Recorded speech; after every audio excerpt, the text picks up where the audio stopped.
Naharap si Zoren Legaspi sa preliminary investigation ng reklamong tax evasion na isinampa laban sa kanya ng BIR.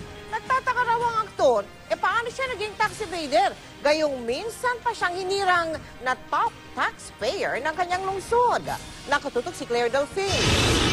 Mabigat talaga sa kalooban ko dahil yung system kasi may flaw dun sa system.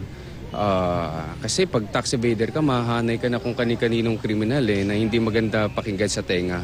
So, yun naman, but I have faith sa ating justice system. May faith naman ako sa mga abogado ng BIR. Makikita naman nila sa documents namin na talagang nagbayad kami.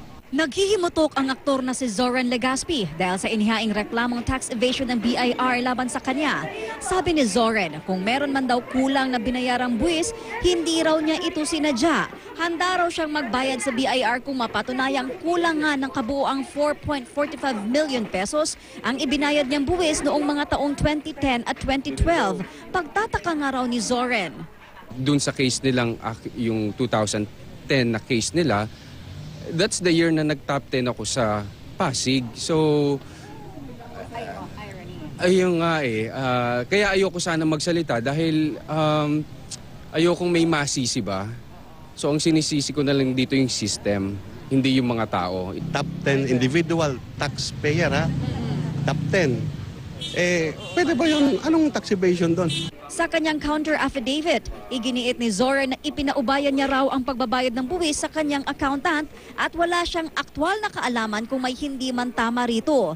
Sabi ni Zoren, premature umano ang pagsampa ng reklamo laban sa kanya ng BIR. May 7, 2014 daw siya nakatanggap ng sulat mula sa BIR na nag-uutos sa kanyang magsumite ng mga dokumento.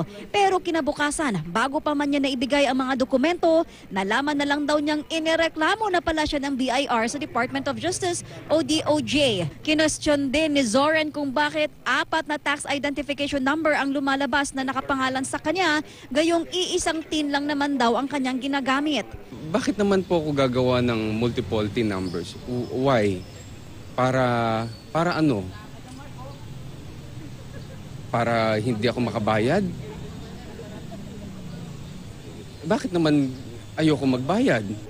Nanindigan naman ang BIR sa isinampa nilang reklamo laban kay Zoren. Kahit magbabayad pa raw si Zoren ng kulang na buwis, hindi pa rin daw babawiin ng BIR ang reklamo. Claire Delphine, Nakatutok, 24 Oras.